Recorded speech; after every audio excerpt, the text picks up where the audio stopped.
from, I think, we're recording now. Great. So yeah, it's a pleasure of mine to host this webinar today with University of Canberra. We're very lucky to have Prashant, who is the in-country representative for South Asia region. So that also includes India, Nepal, and you also look after Bangladesh. Is that right, Prashant, or is that Aditya? Yes, Bo, I look after Bangladesh also. Bangladesh, okay, that's great. Nepal, India, and Sri Lanka. Fantastic, fantastic. So yeah, we're very lucky to have Prashant today. He's going to give a full and complete presentation on University of Canberra, some of the reasons why studying in Canberra are beneficial for students, some of the advantages of studying in Canberra, some of the top courses, and of course we'll go through the admission requirements, school fees, and if you have any questions, in addition to that, I really encourage you all to think of some good questions, because it's not often we have someone like Prashant, who has a lot of experience in this area, to please give him some good questions that could be of assistance to you and your students as well. So if you do have any questions, please ask them in the chat box.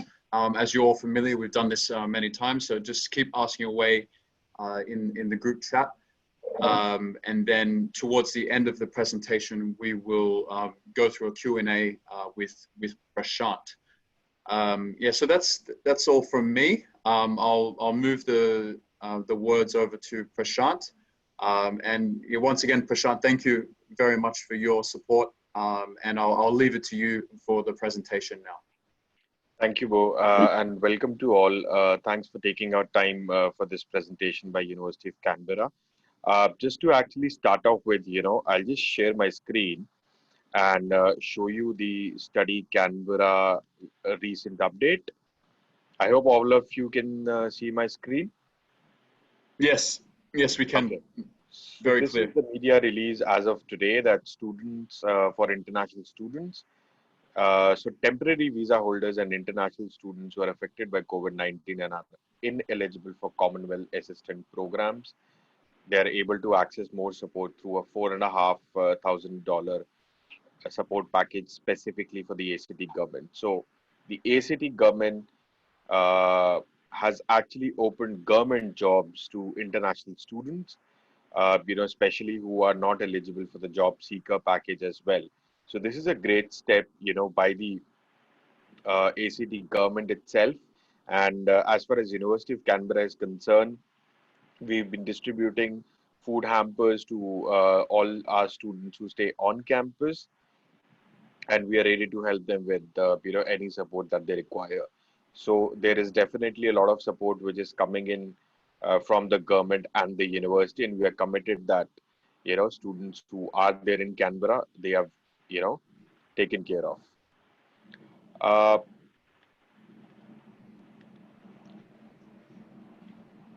So just to actually start off with University of Canberra and Canberra as a destination. You very well know that Canberra is the Australian capital, and it's about 300 kilometers from Sydney and about 800 from Melbourne. It's called the ACT, which is the Australian Capital Territory, being a union territory. And Canberra is also a regional city in which students are eligible up to 3 years of PSW. And it also has its own state-skilled immigration program. Now, these are the recent OECD regional well-being ratings. An international student, wherever he's based, right, whichever country he wishes, move out of his country primarily because of 3 reasons: that he wants a secure career, he wants a good high-paying job, and he wants quality of life. And obviously, the city or the country that he wants to move in, he needs, he has to ensure that, that city or that country is very safe and the health practices are very good. So here in the recent OECD regional well-being ratings, which you are seeing on my screen, Canberra has been compared to states of Victoria, New South Wales, Western Australia, and Queensland. So if you look at the major parameters like safety, it's only Canberra which has got a rating of 10 on 10 on safety, none of the other states. If you look at health, it's only Canberra which has got a rating of 9.5, none of the others. Look at income, it has got a rating of 10 on 10. And look at some of the most popular states to which your students might be going, like Victoria, New South Wales, they have a rating of 5.8 or 6.9 only, right? Look at jobs, it has a rating of 9.7. None of the other states do. And if you look at life satisfaction, which is the most important question, because obviously once a student finishes his studies, he has to stay in that city and he needs to be satisfied, and the quality of life has to be absolutely perfect. So Canberra scores 9.6 on 10 in life satisfaction, and none of the other states are close to that. The major important reasons why obviously these ratings are high is obviously Canberra has a small population, but that is what is advantageous basically to the students, because for a small population of 4.5 lakh, Canberra has more than 25,000 private companies, the likes of PricewaterhouseCoopers, Deloitte, Ernst& Young, KPMG, Microsoft, SAP, Tech Mahindra, Aon, Capgemini, Fujitsu. Everybody is in Canberra, and they have to keep an office in Canberra because obviously it's the capital. They want government contracts to come in, right? So for a small population of 4.5 lakh, you've got more than 25,000 countries and practically only two full-time universities, ANU and University of Canberra. So the probability of a student getting a job is very high. So the less population is actually advantageous to the students. If you compare it to the likes of Sydney and Melbourne having a population of 60 and 70 lakh and at least 30 to 50 full-time universities and colleges, right?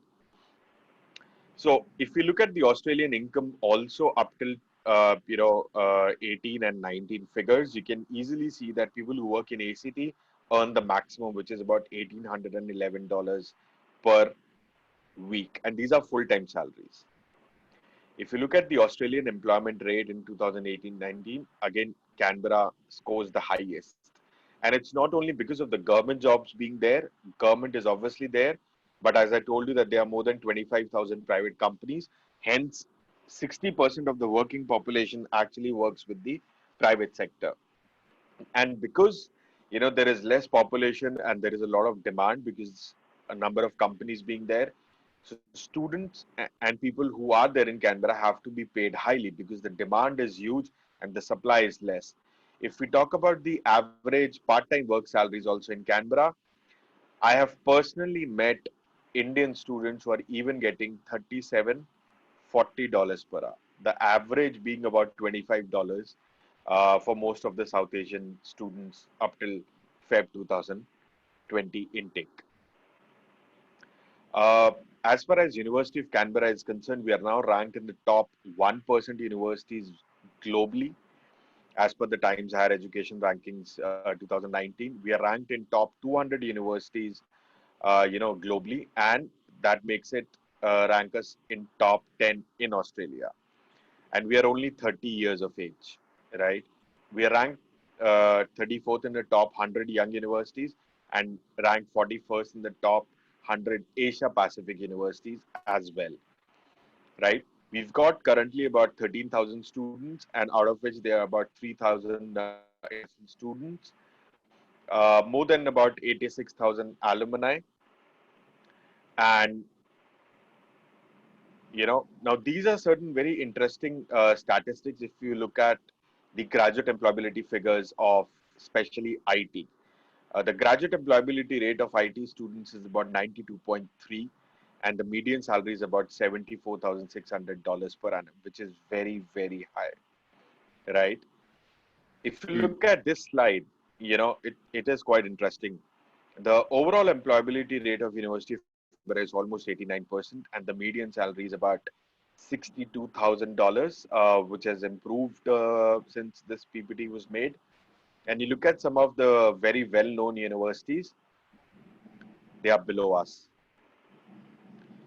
It's not only these universities who are below us, our employability rate and median salary is also higher than ANU, Monash, University of Sydney, University of Melbourne, University of Queensland, University of Western Australia, and University of Adelaide. It is only UNSW which is 0.5% higher than us and has a median salary of $800 more than us. And all of these are figures from quilt.edu.au, right? So you can very well see that, even universities which are 75 to 100 years old, they still have an employability and rate and median salary less than University of Canberra. So obviously, the focus is on making students employable, which is what, students come in and spend lakhs of rupees for, right? The most important reason why these two figures are high is because we have Australia's one of the largest work integrated learning projects, which means professionals from the companies come and teach students on campus, and students go back to some of those companies to do their internships in. And there is a very high percentage of students who are pursuing their internship and are absorbed within the same company, right? So basically, when you're suggesting Canberra and University of Canberra to a student, you're suggesting the capital city of Australia, you're suggesting a city which has maximum jobs, maximum salaries, very low cost of accommodation, only $144 per week on campus. You're suggesting them a city which gives them, PSW up to 3 years, and you're suggesting them a university which is ranked in top 200 in the world, top 10 in Australia, and has a very high graduate employability rate, median salary, and return over investment, right? As I told you, there is a very personalized and a supported learning approach, which is imparted to the students. We have a very specific department called the Careers UC, which assists the students, to understand the opportunities in part-time work, full-time work, and internships. And if I just have to show you the opportunities which are currently there at University of Canberra as far as jobs are concerned. Now, this is the Facebook page for Careers UC. You guys can actually log on to this and like this page so that you'll start getting the updates. And here you will see that almost on a daily basis, internships, opportunities, job opportunities are being posted.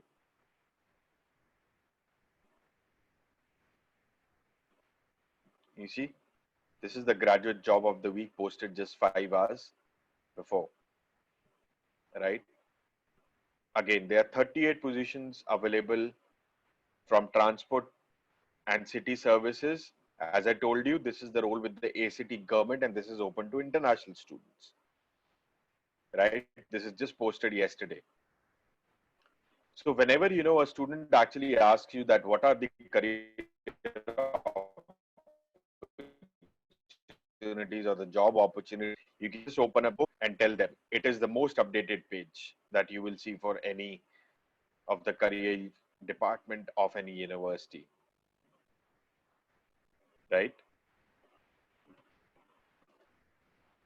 We have been given a 5-star, rating in the teaching quality, and obviously 5-star rating for staff qualifications as well by the Good Universities Guide in 2019. As I told you that the work integrated learning is definitely there, and more than 8,000 students have been placed globally, right? We obviously, are proud of the research and partnerships that we have been doing across with the institutions. And these are some of the, UC research which has changed the world. We are working with NASA to help astronauts walk on Mars. We are using creative therapy to, treat the post-traumatic disorders in the armed forces. We're obviously teaching computers to understand complexity of human emotion, which is basically what artificial intelligence is, right? Now, as a university, we primarily focus on IT. We don't offer any other programs in engineering like civil, mechanical, electrical, or any other. It's only IT that we focus upon. You name the specialization and we have that. From artificial intelligence to business analytics to cloud computing to Internet of Things, cybersecurity, we got everything at the bachelor's and the master's level, right? Now, this is basically just a comparison with the X University in Melbourne. As I told you that the on-campus accommodation starts at about $144 per week on campus, in which a student gets a separate room with shared other facilities. It is basically a 12-bedroom apartment in which he'll get a separate room with shared other facilities. So if you look at, the return over investment part that I was talking about, the living expenses might be the same, but look at the difference between the on-campus accommodation.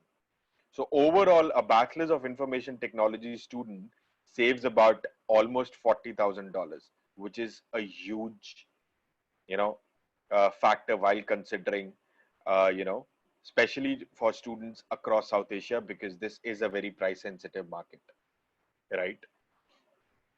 Before actually coming on to the programs, I would just want to give, a brief overview about the scholarships. So for bachelor students, if a student has 70% in intermediate, he will get 10% scholarship for the entire course duration. If he gets 85% in the intermediate, irrespective of the board, whether it's CBSE or a state board, he will get 20% scholarship for the entire course duration. So 70% in 12th, 10% scholarship, 85% in 12th, 20% scholarship, all for the entire course duration. But there are certain programs, which have 25% scholarship. These programs are Bachelor of Science, Bachelor of Medical Science, Health Science, Sports and Exercise Science, uh, Bachelor of Business, International Business, Bachelor of Environmental Science, Bachelor of Network and Software Engineering honors. I'll also email Niranjan, and Bo a complete detailed list of this so that you can refer it to them. So these 8 to 10 programs, if the student has 70% in 12th, they will get 25% scholarship for the entire course duration, right? Now coming over to the Faculty of Health. Now students who pursue, these courses of allied health have a very definite advantage at University of Canberra, because we have a hospital on campus and it's a rehabilitation hospital. So obviously it's easier for the students, to get those internships and work related placements. If we talk about bachelors of nursing, for example, we've got 880 hours of inbuilt internship in the program, and that's a huge part. And students, especially from Nepal, go in lot for nursing. So this will be a value, addition to the students. Most of these programs require 70% or above in class 12th or intermediate, and an IELTS of 7 with each 7. Now, obviously, for Bachelor of Nursing, there are no universities which can offer it at 6.5 or 6 or 6 with each 6, because the rules have changed. They have to take in students with 7 with each 7. We're okay to give LACOS, but even after pursuing an LACOS and completing an LACOS, if he's going in for Bachelors of Nursing, he would have to retake the IELTS exam and score an IELTS of 7 with each 7. If he's not able to do that, he can probably shift his program, or probably take another chance at doing the LACOS. Now, these are some of the master's program in allied health. We don't offer medicine, so it's allied health. The best part about all these master's program is that all of them lead to registration, right?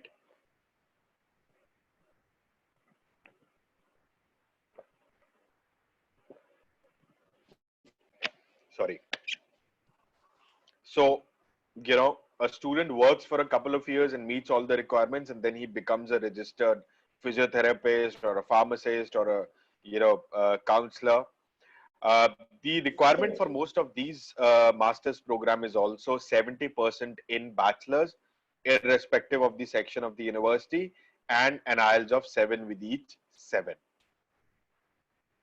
If we talk about the scholarships for the master's program, any student who's got 65% in graduation will get 10% scholarship for the entire course duration. If they have 80% in graduation, they will get 20% scholarship for the entire course duration. These are some of the programs for the Faculty of Arts and Design. You know, the basic entry requirement is about 70%.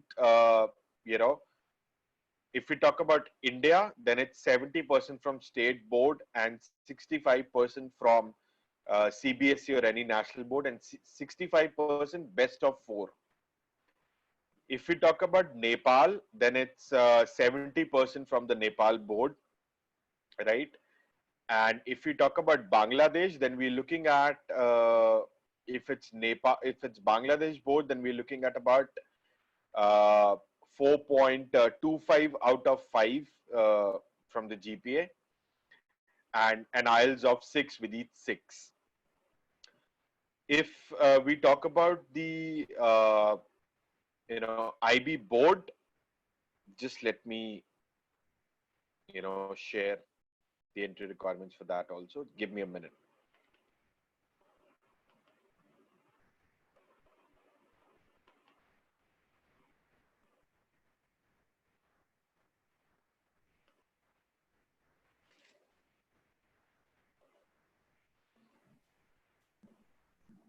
Hello, can you hear Prashant? Yes, I can. Okay, just give me a second. Yep, no problem. No problem. Yeah. So Bangladesh High School Certificate, we require a minimum score of 4 out of 5, right? And if we talk about the A levels, then we require a total of 8 in 3 A level subjects. If we talk, if the student needs to have a scholarship, then he needs to have a minimum score of 4.25 out of 5 in the Bangladesh High School Certificate. And as far as A levels are concerned, then 10 in 3 A level subjects, and 26 if the student is from IB board. The basic requirement for entry into the bachelor's program, if the student is from an IB board, is about 24, right?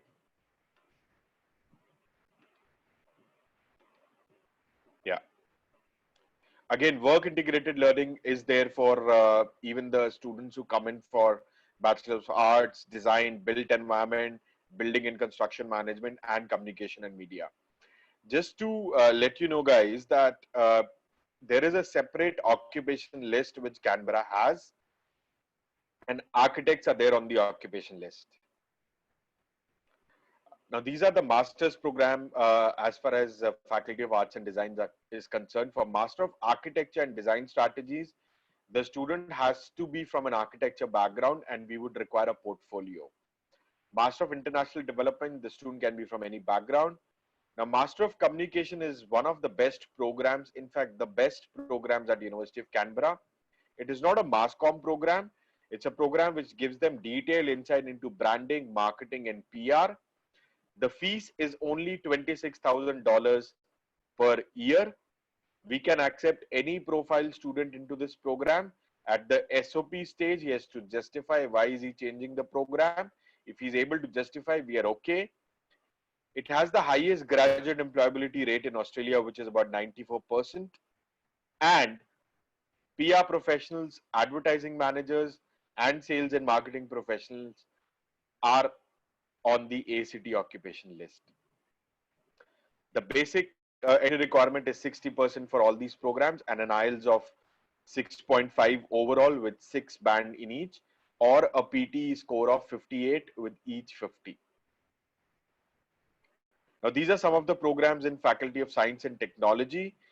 For Bachelor of Applied Science in Forensic Studies, even the Australian Federal Police uses our lab. So you can imagine the quality of studies and the lab which is maintained by University of Canberra. For all the other programs, the basic entry requirement is again the same: 65% best of 4 CBSE board, 70% overall state board as far as India is concerned. From Nepal, 70% from Nepal board, and Bangladesh high school certificate, 4 out of 5 GPA. And again, 8 out of, in 3 A level subjects, and a score of 24 in IB. Scholarships for most of these programs is again 70%. If the student has, he gets a 10% scholarship for the entire course duration. 85% he gets 20% scholarship for the entire course duration. But biomedical science, environmental science, medical science, and science have 25% scholarship for the entire course duration if the student has 70% in 12th. Now, these are some of the master's program as far as IT is concerned. If you have a student who's probably done a BCom and he wants to shift to the IT field, he can probably look at doing Master of Business Informatics that has less of programming and has all the specializations like cybersecurity, data science, project management, cloud computing, and all of those. Master of Engineering has two specializations, network and software. Master of Data Science has got three specializations, which is artificial intelligence, business analytics, and sports analytics. Now, sports analytics is a very new specialization. It's basically the use of business analytics in sports. So, you know, when you see all, it's very important for any sports person to see the numbers, to analyze the data. If you take an example of cricket, it's important, you know, for the cricketers of every country to see which team are they going to face in the upcoming match, who's the best bowler, you know, what kind of strike rate and what kind of average, which balls are his wicket taking balls, how that bowler is doing in that particular environment. You know, it might be summers, it might be winters. How is he performing in under those particular circumstances? And this data is then fed to, you know, the particular sports person, and then he makes his strategy according to that. And you know that Australia is very, very strong in sports. If we talk about University of Canberra, our students have won about 18 Olympic gold medals. 18 Olympic medals, out of which 9 are Olympic gold medals. Our students won 4 gold medals at the recently held Commonwealth Games in Brisbane. We have two professional teams who train on campus, the UC Brumbies and the UC Canberra Capitals. We work very closely with the Australian Institute of Sport, and the Geo Stadium is also next door, right? So as far as sports is concerned, this is a very niche field that the student can look at. Master of Information Technology and Systems is the regular MITS programs or the MIS programs, has all the specializations like cybersecurity, data science, cloud computing, uh, you know, Internet of Things and all those. A basic thumb rule is that for Master of Business Informatics, Data Science, and MITS, a student need not be from the IT background. But again, if he's going in for these courses and is not from an IT background, at the SOP stage, he has to justify himself.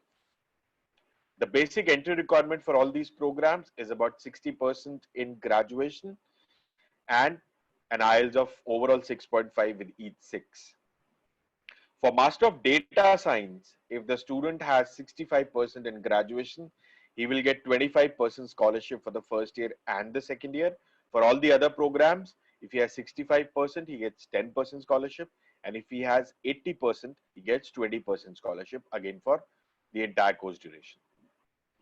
These are some of the bachelor's program as far as accounting, commerce is concerned. The basic requirement is again the same as arts and design bachelor's program. And the scholarship criteria is also the same. These are some of the master's program. We are not offering Master of Public Administration, so please don't recommend this to the students.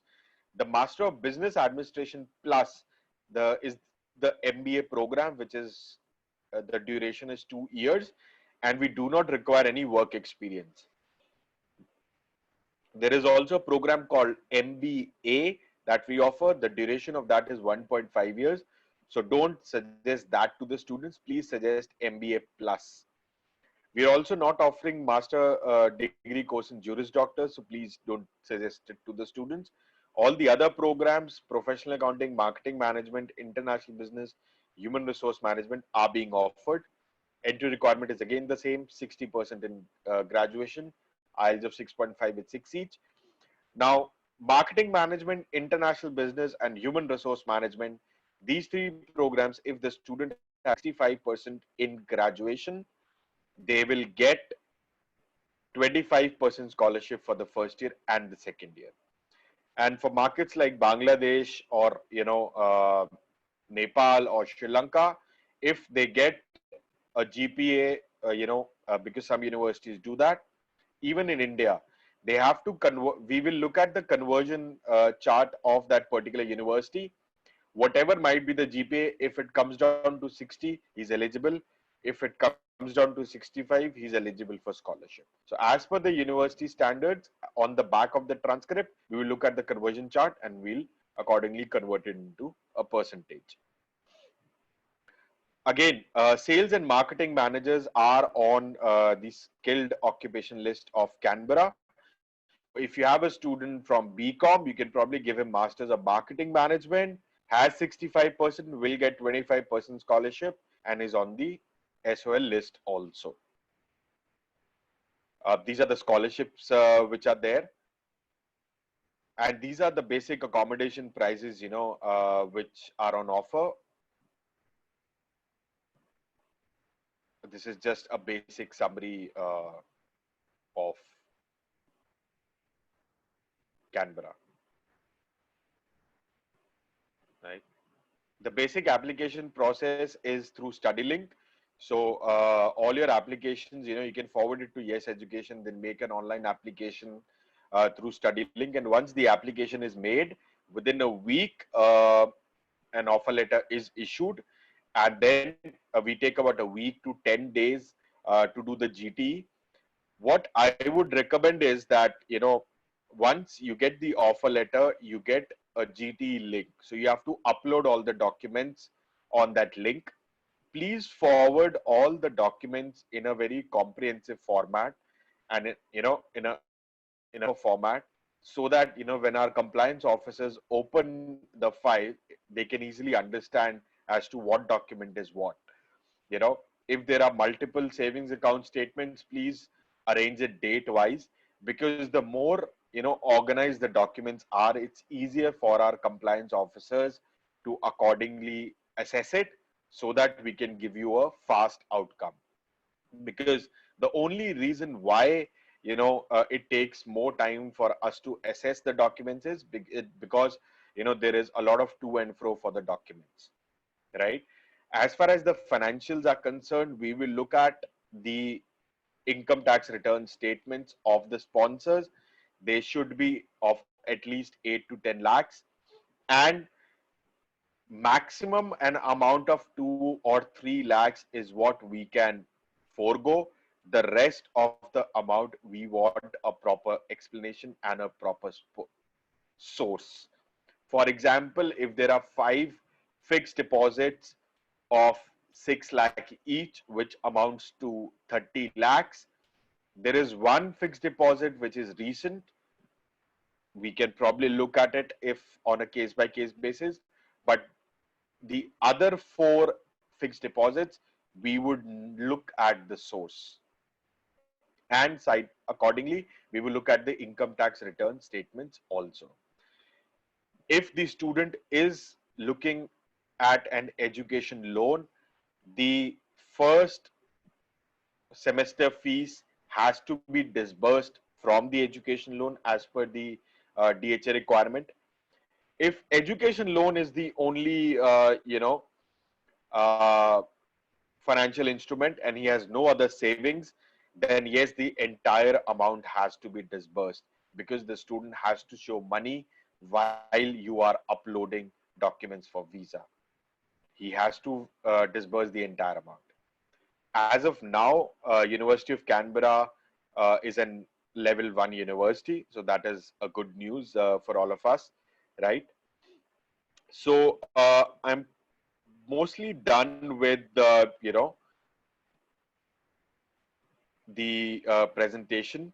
So I'll probably open the forum to questions, and if you have any questions, you can probably write it in the chat box, and I'll probably tell you the answers.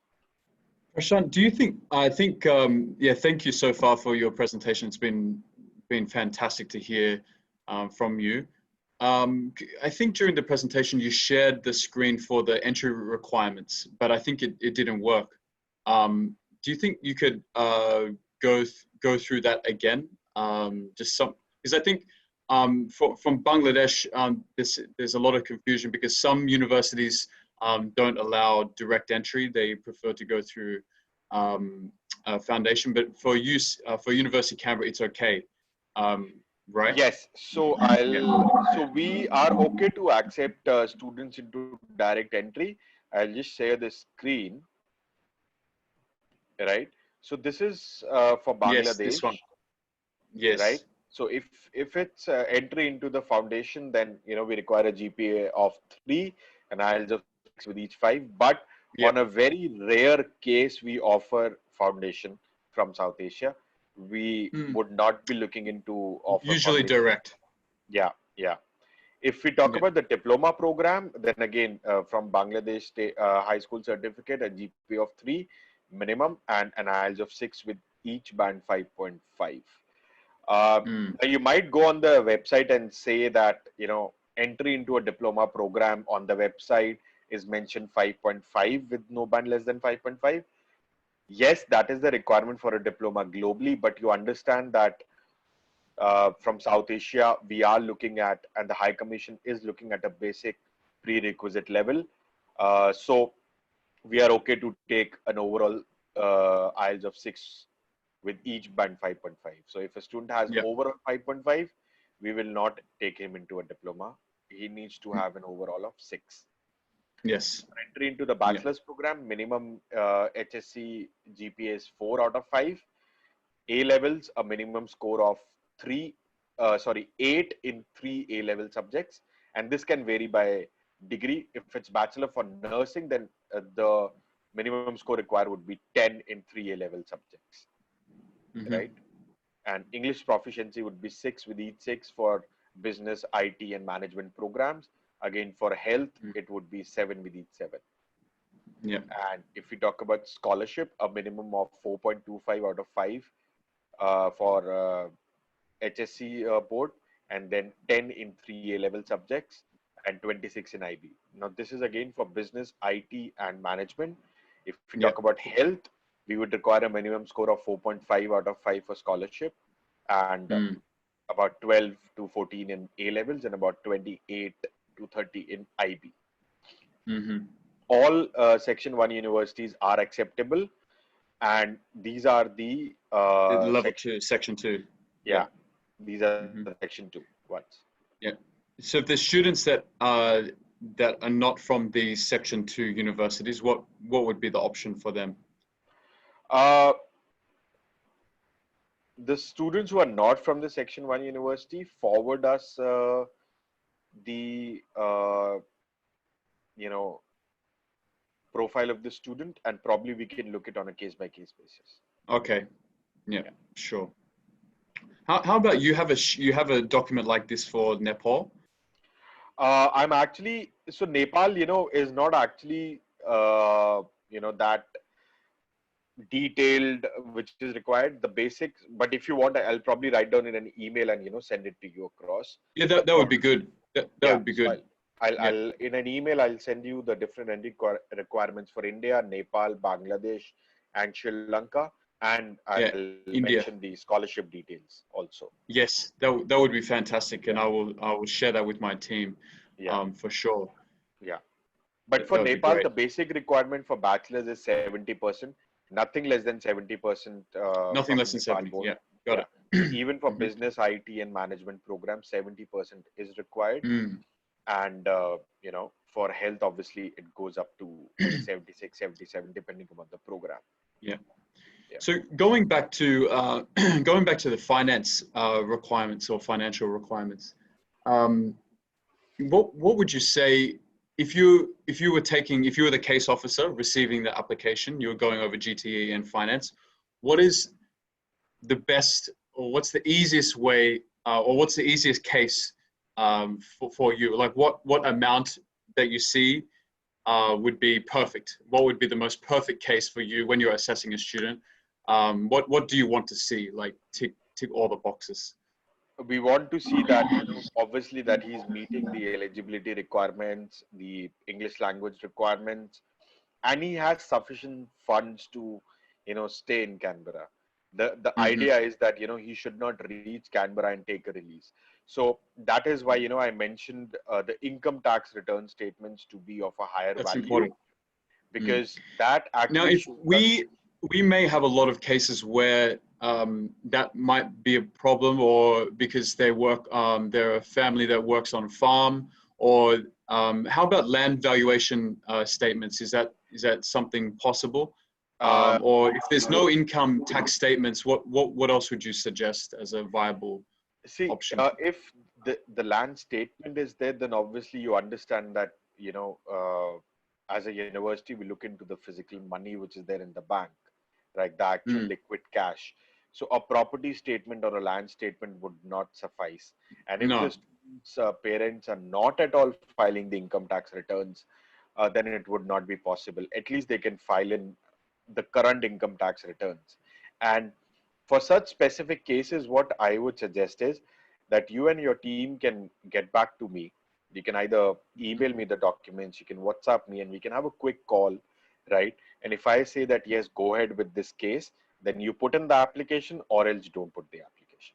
Because Mm-hmm. I don't want the time to be wasted. You should be Yes. sure that, yes, you are going to get the offer letter. And yes, reasonably what the student has told you, if the financials and the documents look like it, he should be able to meet our GT requirement also. Okay, In that's case good. if it's And different, then yes, things might be yeah, different. and I think you made a really good point before about the organization of the documents as well. I just want to stress to everyone here today that it's really easy for Prashant, easy for me. If you take that extra time, I know you yourself, you may receive documents from the student, and it may be pretty messy, but it's really up to us together to really organize that, labeling all of the documents, making sure they're in order before we send them on to the university. So that will really help the speed of the application too. If everything is really organized, of course, everyone values speed and efficiency. So if we can get that all organized, then it will be easy for all of us as we move forward. Yes, So absolutely. I can see there's some questions Right. in the box, Uh, and yeah. So what the first one is, can you explain the IELTS requirement for the Bachelor of Biomedical Science, and also let me know the intake? That's from Robin. Thank you, Robin. yeah, Robin, the IELTS requirement is overall 6 with each 6, or PT of 50 with each 50. And we have two intakes, which is February and August. Yeah, February and And August. yes, absolutely. Uh, so the next question from Pradeep is that, can you elaborate more about fixed deposit case in terms of Nepal? What exactly, Pradeep, do you want to know about the fixed deposit case? Because if you could elaborate, as to what exactly do you want to know, you can just unmute yourself.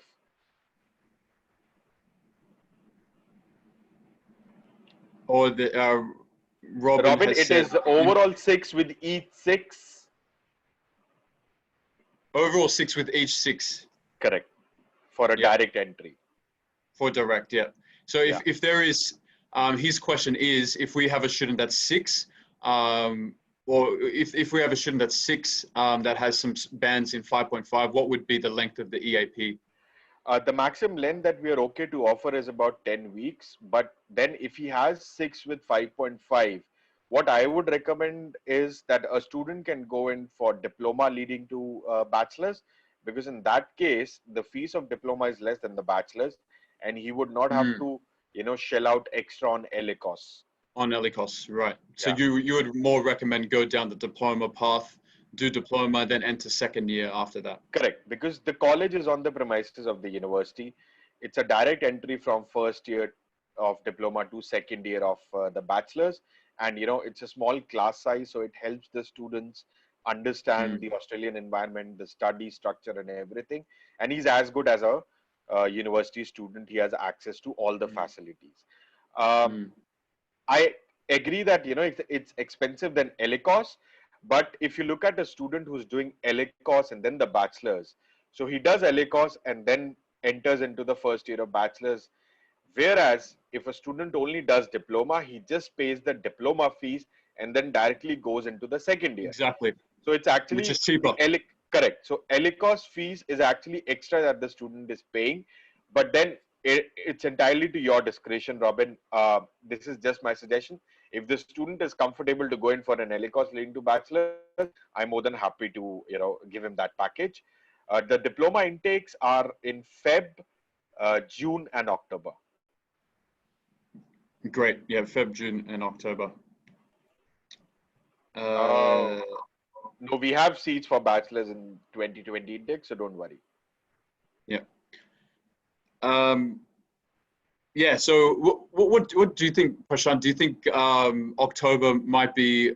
Well, we don't know when the border will open in Australia, but some people may think that October could be ready for the trimester, the universities that have trimester and those that have diploma as well. So we'll keep on the lookout, Robin. We'll keep you updated about the situation here in Australia. Of course, right now the situation is quite good, not too bad. But of course, the Australian government is they don't want to be complacent. They're being very careful, and I don't think they will open the border this year. I think it looks like it will be 2021. But we will keep you updated if anything opens for this year. There is a new question. Any class or campus in Sydney? We do have a campus in Sydney, but there are very limited programs, only about 2 or 3 which are offered in Sydney. But I understand that students from Nepal would look at Sydney as a preferred destination. But the best part is that Canberra is only 300 kilometers from Sydney. It's just a 3-hour road drive. And Sydney gives you 2 years of PSW and Canberra gives you 3 years. And why would you not prefer to stay in a city like Canberra, which has very high employability rate, salaries, the accommodation is less. So all that benefits the student actually get in Canberra. And he can literally go to Sydney on a weekend and come back, so that's it is. Yeah. We do have research programs as well, Robin. For all the details, the student has to actually log on to the website. First, seek a supervisor. If he gets a supervisor, then the supervisor will tell whether the student is eligible or not, and accordingly the student proceeds. I'll just unlock Pradeep. Pradeep, sure. Can you hear me? Maybe you can elaborate more on your question for Prashant in regards to the fixed deposit. Maybe you can maybe tell more about your case.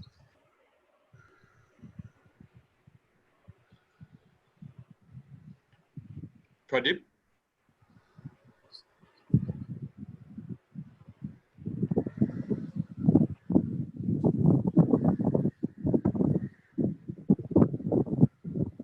Hello, Pradeep.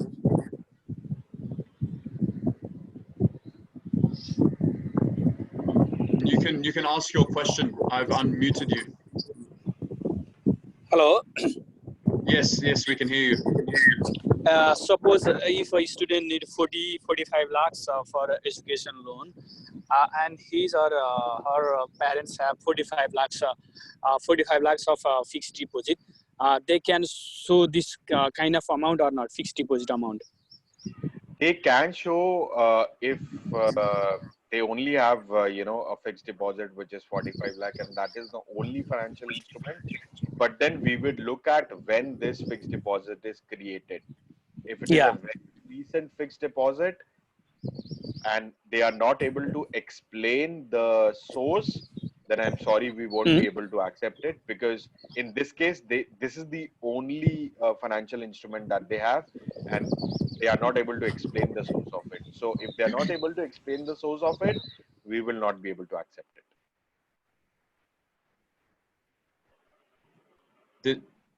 Does that answer your question, Pradeep?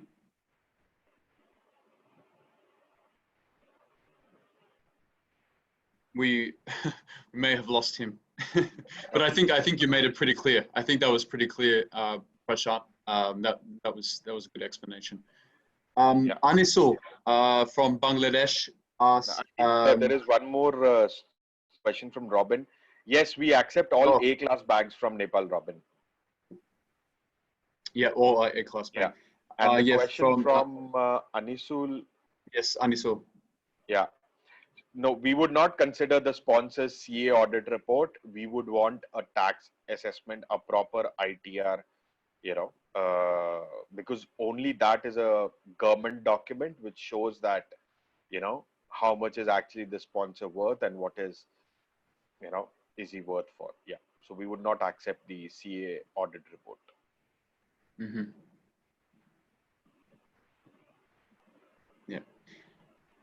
Does anyone have any more questions related to maybe workplace work integrated learning or the campus life of University of Canberra? Maybe I'll ask you, Prashant. Maybe what do you think University of Canberra offers students compared to other university campuses around Australia? What do you think is the unique aspect on campus for University of Canberra, and being a smaller city but a political capital like Canberra is? What unique opportunities there are for students, do you think? For international The unique opportunity, you know, that University of Canberra offers is that, you know, because it's the careers UC cell, you know, at University of Canberra actually sit down with every student and does a very detailed analysis of his strengths and weaknesses. You know, because a student who's doing IT, right? Obviously, he would be studying IT, and the only fact that is he has in his mind is that he can be employed in an IT industry. But the fact is that an IT professional can actually be employed in an automobile industry, in finance and banking, in Yes. retail, in a host of other companies, right? But then all these industries require different skill sets, and they require their IT professionals to function in a different way. You know, a IT professional working in an IT company or in an automobile company, the skill sets would be required would be different, right? I hope you agree with me on this. Yeah. Right? Yeah. So our careers Absolutely. UC cell would actually sit down with each student, do a detailed analysis of their strengths and weaknesses, and then suggest the role and the profile and the industry to that particular student, which is why the graduate employability rates and median salaries are so high. So this is very unique to, you know, University of Absolutely. Canberra. Yeah. Mm-hmm. Yeah. What about for international students from South Asia? Are there many, first of all, how many students would you say are there from South Asia So South in Asia, University of every Canberra? year there are about approximately 600 students. Okay. Yeah. Yeah. Majority from India? Majority from India, correct. Yeah. And And are there Bhutan. many, and Bhutan, okay. Yeah. And there are many, are there many like club societies? Like, is there like like an Indian student society, Bangladesh student society, or Nepal, or Bhutan, Yes. something like that? So what I basically do is that once the intake is near, and you know we have a list of students who've got the visas and are ready to fly, Yep. I'll make a WhatsApp group specifically for Indian students Oh, that's uh, great. who are flying in the next intake. And on that WhatsApp group, we'll have the already existing Indian students at the university. So I'll make a Mm. separate group for India, for Nepal, for Bangladesh, for Sri Lanka, so that the students who do not have a relative in Canberra and who do not know anybody in Canberra, before they actually land, they know somebody. Yeah. Mm-hmm. Yeah. That's such a good service. I'm telling you, not many other university do that as well, Yeah. and especially And from a big region like South correct. Asia, some university won't have time to organize something like that. So that's a really good service there Right. from University of Canberra, and it's really good to connect with your fellow countrymen when you go to a new country. It's good to network and good to meet new friends from all different parts of South Asia. So it's a really fantastic thing that you guys do. I see a new question from Astute. How much deposit, again, this is on finance again, how much deposit do you accept apart from education loan without source proof? If there is condition of both education loan and savings or fixed deposit, combined financial. So I'll take a perfect example. If the show money is about 30 lakhs, right? And if the education loan is 15 lakhs, right? Then the other balance, which is 15 lakhs, has to be shown, and we would require the proof for that. Maximum about 2 lakhs. If the student does not have a proof or a source, we can let it go. But anything beyond 2 lakhs, we would ask for a source and a proof. Yes. Right. Yeah. Anything more than 2 lakhs. Yeah. And the education loan, we would require the first semester fee to be dispersed out of that. If the student says that, the bank is saying that he will disburse the education loan only after visa, I'm sorry, then he has to arrange his own financials, because an education loan disbursement has to be there. Yeah. Yeah, that's a good point. Yeah. Another question on that. Could you suggest to Anisul what would be the minimum taxable income per year shown in sponsor's IT assessment notice to be eligible for University of Canberra? So that'll help us to screen initially. Yeah, so if there are two sponsors, the cumulative ITRs for both the sponsors should be about 7-8 lakhs. Yeah, 7-8 lakhs. Yeah. We accept gap, Ram. There is a question on study gap. The maximum study gap acceptable is about 1 year. Anything which is beyond 1 year, he has to give document evidence. And if he has more than 1 year of study gap, then obviously we would ask, and this would be a major criteria while deciding the GT, if the gap is more than 1 year.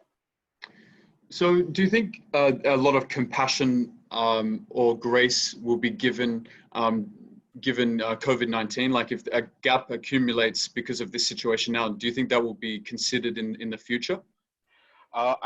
To be honest, Bo, I can't comment right now on this, but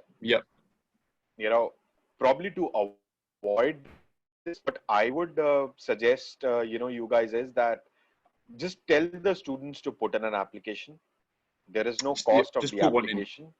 Yeah, absolutely. Just put one in, get a conditional offer letter. It will have obviously conditions of them taking the IELTS or them, going ahead and, getting their final scores, because obviously the final year students, whether it's 12th or graduate students, they haven't been able to take their exams because of the current situation. And obviously there is no IELTS, which is happening. So we understand the situation, but yes, if they put in an application, then we see that they are serious and, they seriously want to pursue the course. So, which means they have put in the application. Another question: is there any cross-institution program on offer for students? I think he means are there any partnerships with University of Canberra with other universities? We do have partnerships with some universities in India, like MIT University is there, and Nasi Munji is there, University of Mumbai is there. Then Bhutan also, we have a partnership with Royal Institute of Management, and Bangladesh also we are coming up with, and even Sri Lanka. And for Bhutan market, there's a lot of students like to go to Australia with their partner. What would you suggest students do with their application to maximize their opportunity to get the visa if they're coming with a partner? See, obviously, students basically meet the entry requirements and, do the normal stuff which is there. There is nothing special that we would recommend the students for getting a visa. If they don't have a gap, the financials are fine, then everything looks fine. So I think it should be okay. New South Wales or Victoria, we have a small campus in Sydney, which I told you, where we offer limited courses, and even Melbourne, we have a campus wherein we offer very limited programs. So I think the best would be to send the students to Canberra. But if the program which your student is looking at is there at Sydney or Melbourne campus, then more than welcome to send the students there. Yeah, we definitely want to promote more for Canberra. This is a really great city, and I think you know, it's quite common for students from South Asia to, in the beginning, they think the idea that going to Sydney and Melbourne is the best option for them. But when they get there, they realize it can be quite difficult and it's not the experience that they wanted, right? But when you go to a place like Canberra, when there's more attention on the student, there's more focus on the student, there's more attention to detail, the professors are more approachable. I think finding friends is a little bit more easier, and local friends as well, definitely in a place like Canberra. I think you'll find that student satisfaction is very high in University of Canberra. We've been working there for a long time. We have students from China going to Canberra, from Vietnam, and their satisfaction is quite high.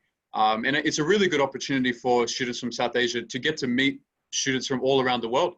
You know, to establish connections in China, Vietnam, Southeast Asia. It's a really good opportunity. So I think going to a place like Canberra should really be considered. Don't think too much about going to the big city. I know that's attractive, but going to somewhere like Canberra, it has a lot of facilities, you know, that's normal in any other major city in Australia. So, and it's also very beautiful too. It's very beautiful. If students like to go for hikes, and as Prashant said, sport is big in Australia as well. There's lots of parks, outdoor spaces, and playing cricket is our passion. Every Aussie's passion is cricket, like a lot of people in South Asia too. So we're lucky that we can share that common ground as well. So definitely consider Canberra, and you know, University of Canberra, the fees are quite you know, they're reasonable as well, and there's scholarships available. So you know, University of Canberra, maybe you didn't hear about it too much, but definitely in the future you want to make sure you have that product. It's really fantastic, and I'm sure students will go after the coronavirus situation. Absolutely. No, I mean, India is actually a bigger market for UC than China. Yeah. So, you know, and just to reiterate, you know, what Bo, you said, that the two most important things then that, you know, all of you need to tell to the student is, in a layman language also, a city with a 4.5 lakh population and a city with 60 lakh population, a city with only 2 full-time universities and a city with at least 30 to 50 full-time universities and colleges, where is the probability of getting a job higher? As simple as that. And and the fact that our on-campus accommodation starts at $144 per week only convinces, you know, the students to come to Canberra even if they don't have a relative in Canberra, because normally students, and especially South Asian students, prefer going to a city where they already know somebody, and none of them stays on campus because it's very expensive. But because our on campus starts at $144 per week, and it is safe, it is secure, and because it is only 144, the accommodation, which means his overall living expenses, is about $325 a week, which is actually half of Melbourne and Sydney. So there also he saves a lot.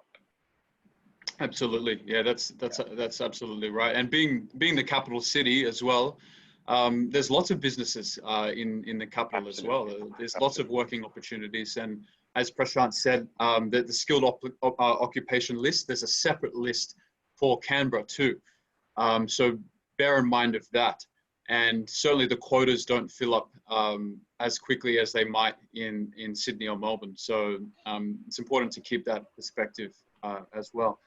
I see another question from a student is, how can nursing student eligible for bachelor's, any path with EAP in the case of less than 7 each? Yeah, just explain how can, if there's a potential nursing student wants to get into nursing, they don't have IELTS 7, what's the best way?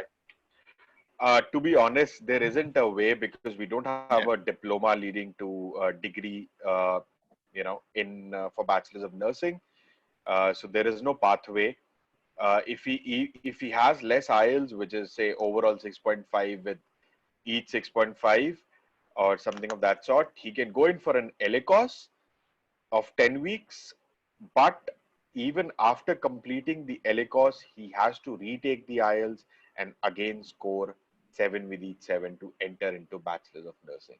So these are the new registration rules for even entry into Bachelor's of Nursing, and these are the same across Australia. So no university will be able to offer you entry into Bachelor's of Nursing for any score less than 7 with each 7.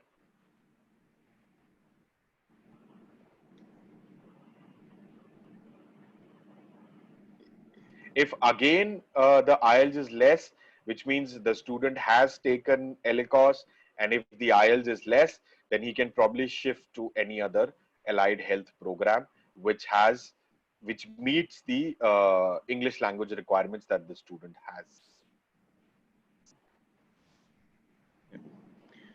All right. I think we've gone over an hour. So yeah, we've gone over an hour now. So I think that's all we'll have today. Oh, we have one. I have one more question, actually. We'll take one more question. Sure. Does Canberra University have partnership with the industry for internship? If yes, paid or unpaid? There are obviously a lot of partnerships, and the internship actually depends whether what the opportunity comes across. If you actually go on the careers UC page, you will see most of the opportunities are actually paid. But yes, there is no guarantee that it will be paid. It can be paid, it can be unpaid. But one thing which is guaranteed is the work integrated learning.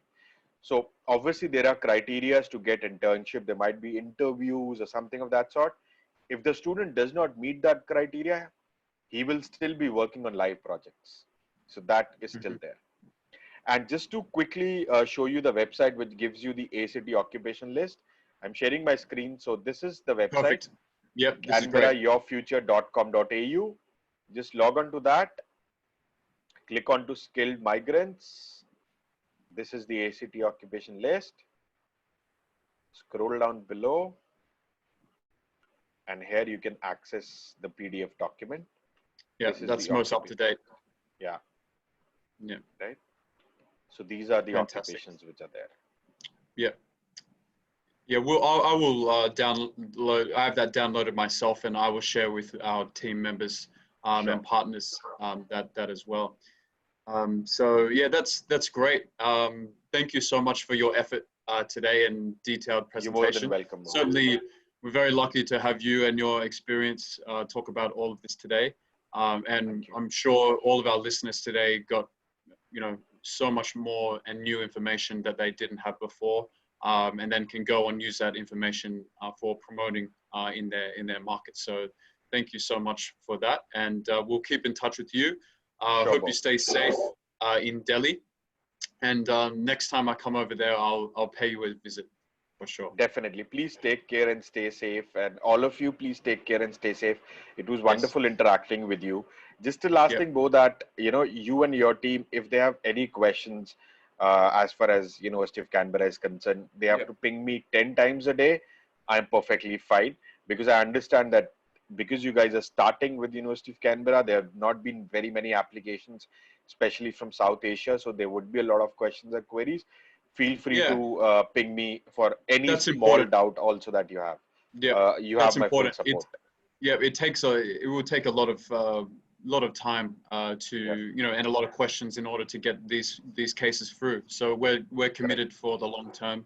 I hope everyone stays safe. And if you do have any questions for University of Canberra, please ask me, and I'll be in contact with Prashant as well to get the best response to you. So thank you again, everyone, and stay safe. Bye, everyone.